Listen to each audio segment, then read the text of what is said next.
Hi everybody, it's Neil. Thanks for watching and welcome to my kitchen here. And today I'm going to show you this thing here.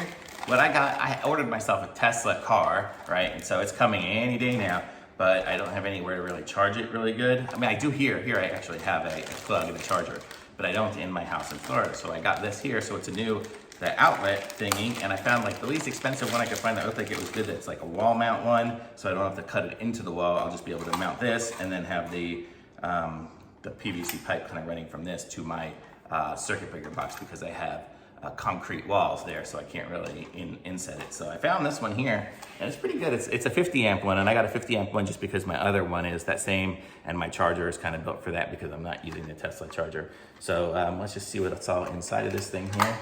I have to unscrew it. Can you see it? Let's see. No, here. Let's see.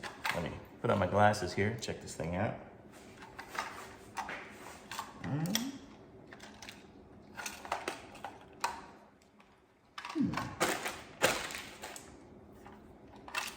Oh, it just pops off the front like that. And so here's the outlet, and you can see here's the screws for the wires. It seems pretty darn heavy duty to me.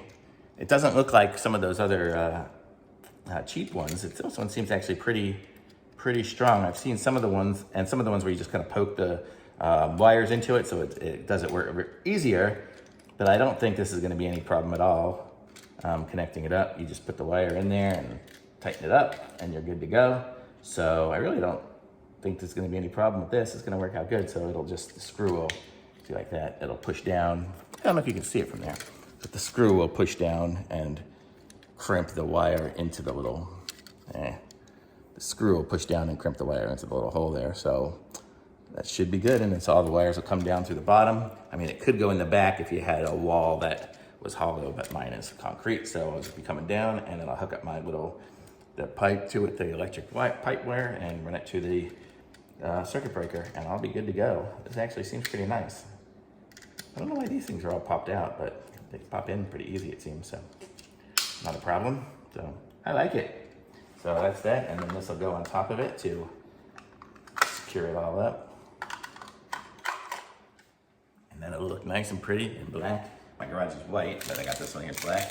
And it comes with the screws to mount it to the wall and everything, so it won't be hanging out there. So seems good to me. I mean, there's not much to it.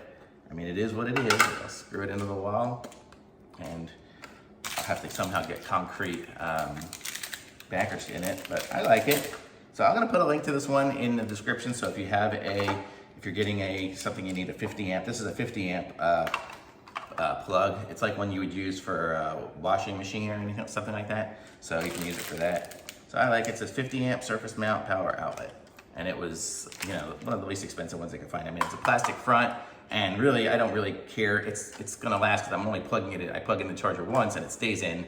So it's not gonna be unplugging and plugging and stuff like that. So I wasn't really looking for too much of the heavy dutiness of it, but I did get a Leviton one. I mean, it's a decent brand, so it should last, but that really wasn't my main concern. My main concern was just getting one of the least expensive ones that's gonna just hold the wires in place and nothing's ever gonna move. So that's it, and be up to code. So there we go. Thanks for watching. I'm gonna put a link to it in the description. Be sure to like this video and subscribe to my channel, and I'll be back soon. Bye.